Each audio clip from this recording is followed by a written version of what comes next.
अस्सलाम वालेकुम। आज हमने क्लास 9 का 8th लेक्चर स्टार्ट करना है, चैप्टर 1 का स्क्रू गेज।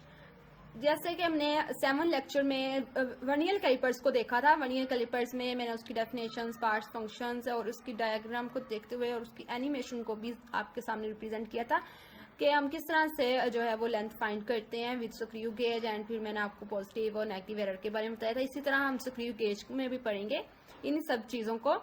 इसमें मैं आपको सबसे पहले इसकी डेफिनेशन को बताऊंगी, फिर पार्ट्स और फंक्शंस को हम देखेंगे और फिर हम इसकी डायग्राम को देखेंगे और टाइप्स ऑफ एरर को देखेंगे। उसी तरह से जैसे हमने वर्नियर कैलिपर्स में देखा, पॉजिटिव एरर आए तो फिर हम क्या करेंगे, नेगेटिव एरर आए तो तब हम उसको किस तरह से खत्म करेंगे। तो चलते हैं अपने लेक्चर की तरफ। यहाँ पे स्क्रू गेज की बहुत सारी थ्योरी लिखी हुई है जो कि आपकी बुक में दी गई है। A screw gauge is an instrument। Screw gauge एक ऐसा आला है, इंस्ट्रूमेंट आला, ठीक है। स्क्रू गेज एक ऐसा आला है that is used to measure small length with accuracy greater than the vernier caliper।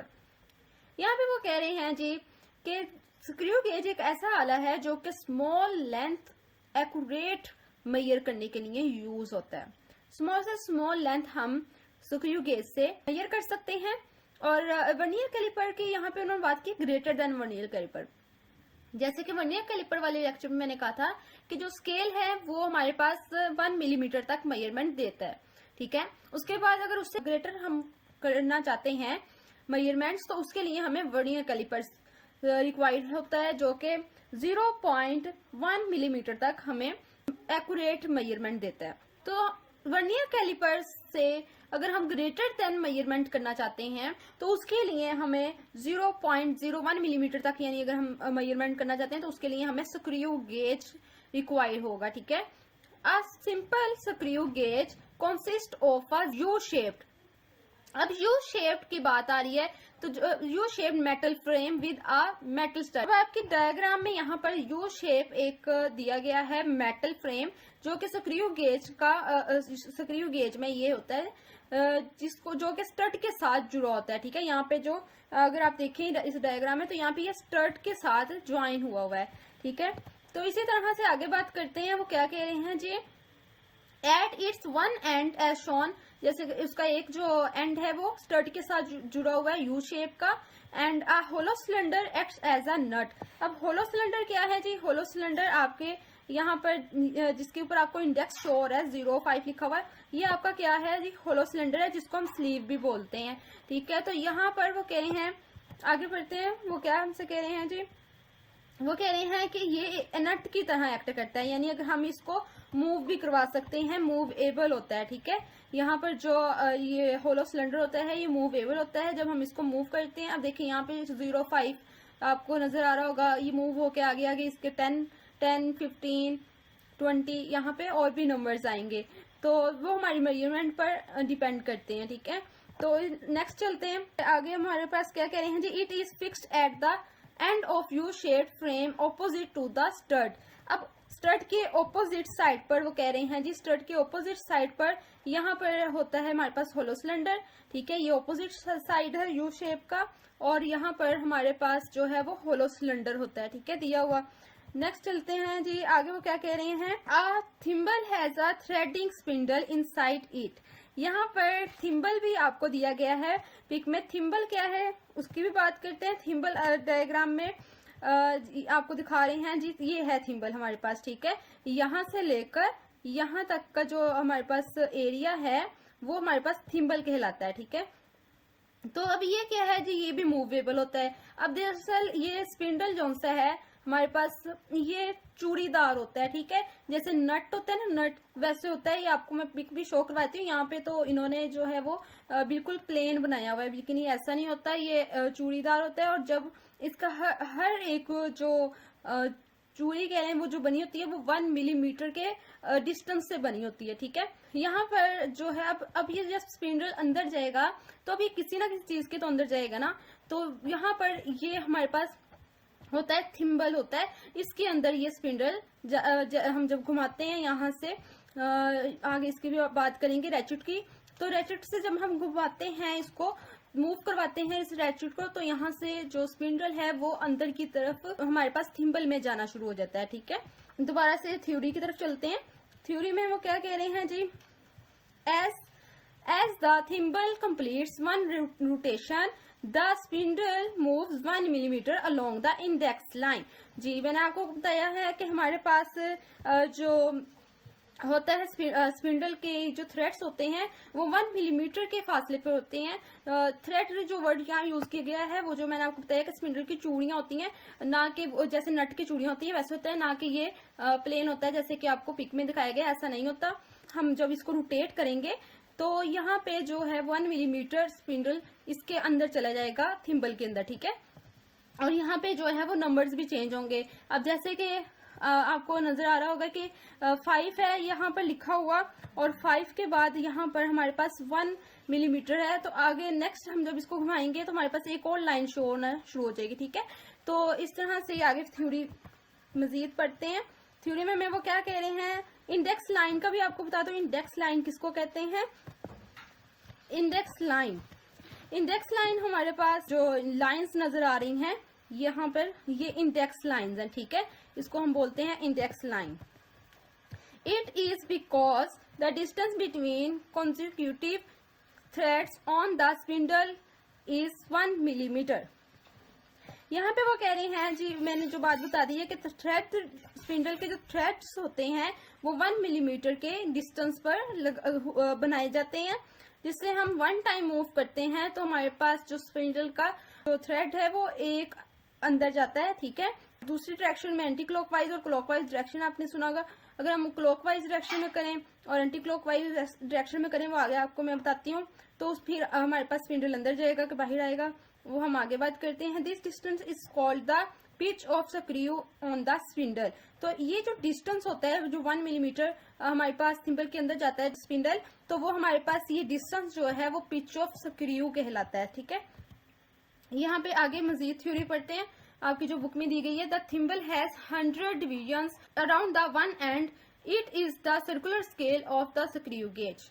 अब यहाँ पे बात की है, जो थिम्बल है आपके पास यहाँ पर ये 100 तक हमारे पास डिवीजन 100 डिविजन्स में ये डिवाइड हुआ होता है। यहाँ पर आपको 80 तक शो हो रहा है, 60 से लेकर 80 तक। ठीक है, लेकिन जैसे हम इसको रोटेट करेंगे तो हमारे पास ये 100 तक शो होंगे और 100 पे जाके हमारे पास सर्कुलर स्केल खत्म होता है। ठीक है, एंड हो जाता है। तो आगे बात करते हैं जी, ये सर्कुलर स्केल होता है। यहाँ पे ये मूव अगर हम करेंगे इसको 80 के, ये 5 के डिस्टेंस से यहाँ पे उन्होंने लिखा हुआ है, तो 80 के बाद 85 आएगा, फिर 90, 95 एंड लास्ट इज 100। तो आगे हम चलते हैं। As thimble completes 1 rotation 100 divisions pass the index line. जी ये बात मैंने आपको बता दी है। And thimble moves 1 millimetre along the main scale. तो वो क्या होगा, अगर एक बार हम उसको मूव करवाएंगे सर्कुलर स्केल को, तो 1 मिलीमीटर स्पिंडल होगा वो थिम्बल के अंदर चले जाएगा।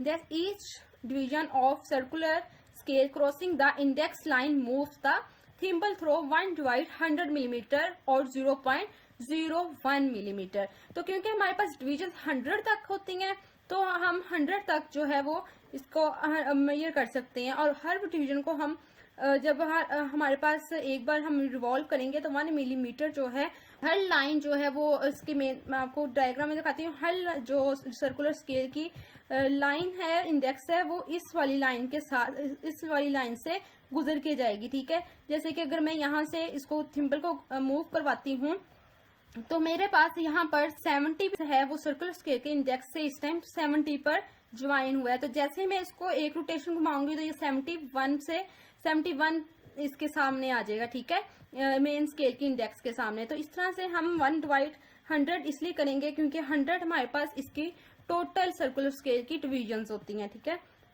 Least count of a screw gauge can also be found as given below. अब लीस्ट काउंट क्या होता है? लीस्ट काउंट वो पॉइंट होता है, वो मेजरमेंट्स होती हैं जहां तक हम हमारे लिए इंस्ट्रूमेंट जो है वो पॉसिबल मेजरमेंट्स जो देता है। ठीक है, अब यहाँ पर स्क्रू गेज कितनी पॉसिबल मेजरमेंट देता है? 0.01 मिलीमीटर तक। और वर्नियर कैलिपर्स का मैंने आपको बताया था 0.1 मिलीमीटर उसका लीस्ट काउंट था, बिकॉज हम वहां तक ही उसको मेजर कर सकते थे किसी भी लेंथ को। तो इससे मजीद अगर हम ग्रेटर लेंथ फाइंड करना चाहते हैं तो उसके लिए हमें स्क्रू गेज रिक्वायर होगा जो कि 0.01 मिलीमीटर हमें देता है मेजरमेंट। और हमारे पास आगे चलते हैं, नेक्स्ट इसका लीस्ट काउंट का फॉर्मूला। जैसे ही हमने वर्नियर कैलिपर्स के लीस्ट काउंट देखा था, इसी तरह से लीस्ट काउंट का फॉर्मूला इसका स्क्रू गेज का भी होता है। Pitch of the screw gauge, number of division on circular scale. अब हमारे पास स्क्रू गेज की पिच क्या होती है, 1 मिलीमीटर, ठीक है।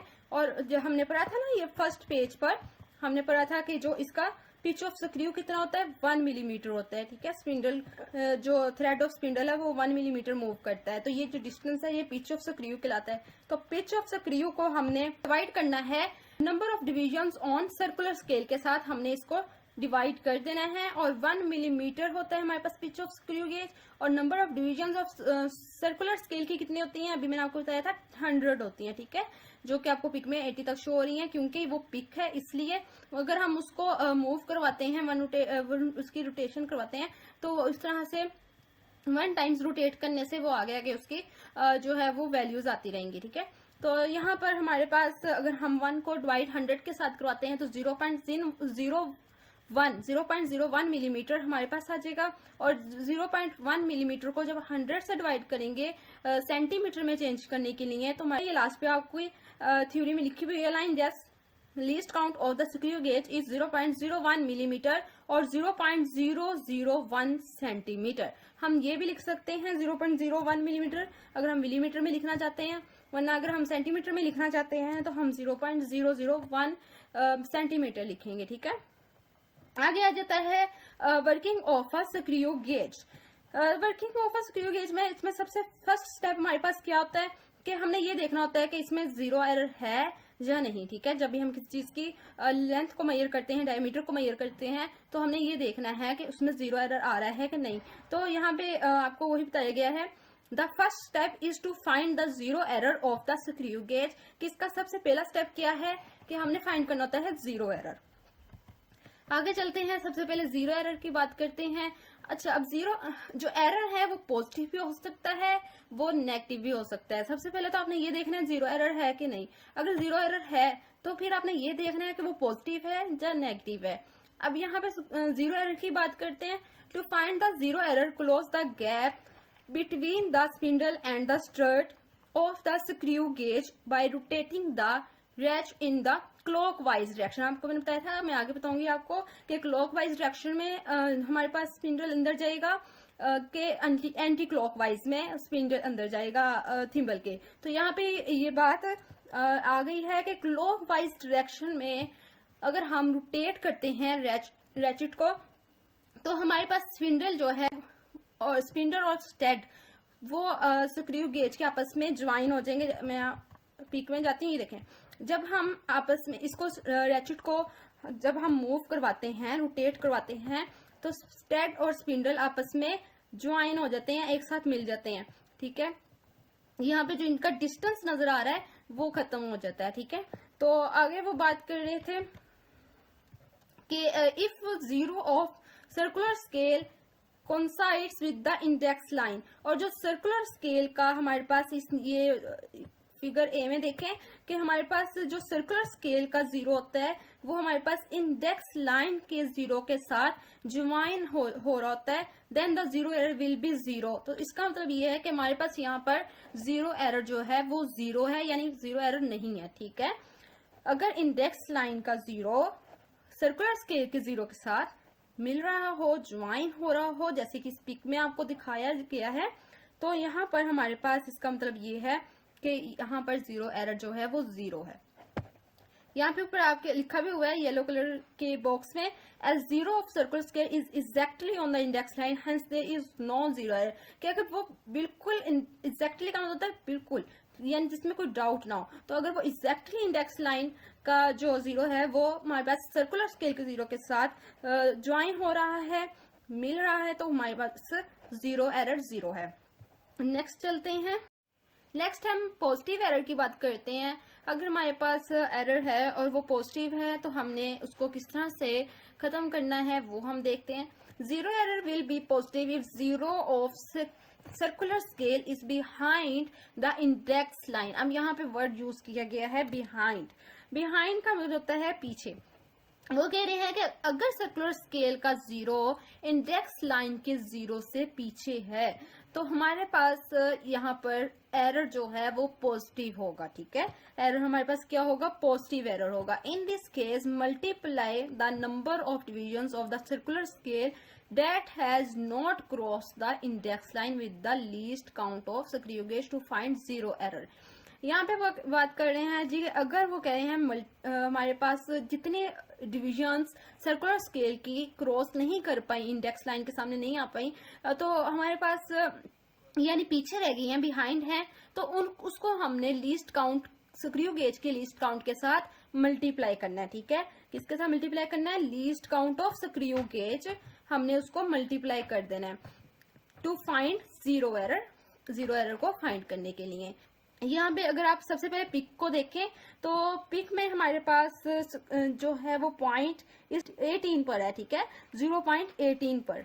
तो हमारे पास यहाँ पे देखें ये 20 है पॉइंट हमारे पास, और 20 से इधर को जाएं ये 19 और ये 18। देखें जो इंडेक्स लाइन का जीरो है वो 18 के साथ हमारे पास मिल रहा है।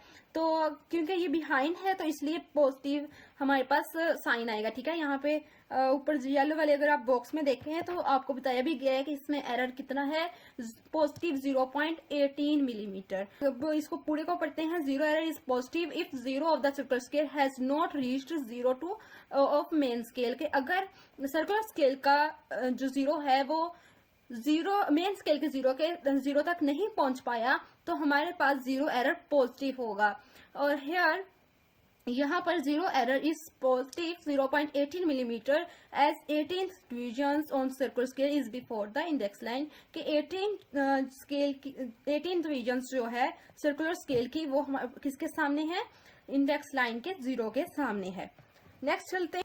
नेक्स्ट लास्ट हमारे पास एरर आ जाता है जी नेगेटिव एरर। अगर एरर है तो नेगेटिव है एरर आ रहा तो वो कैसे पता चलेगा कि नेगेटिव एरर है, तो इसकी भी बात कर लेते हैं। Zero error will B negative, zero error तक नेगेटिव होगा if zero of circular scale has cross the index line. अब वहां पे बात क्या आई थी, बिहाइंड, पीछे रह जाएगा लाइन। अब यहाँ पे बात क्या आ रही है, क्रॉस्ड, कि अगर वो क्रॉस कर जाए इंडेक्स लाइन की, इंडेक्स लाइन का, अगर जीरो सर्कुलर स्केल का जीरो इंडेक्स लाइन के जीरो को क्रॉस कर जाए। ठीक है, तो in this case multiply the number of divisions of the circular scale that has cross the index line with the least count of screw gauge to find the negative zero error as shown in figure.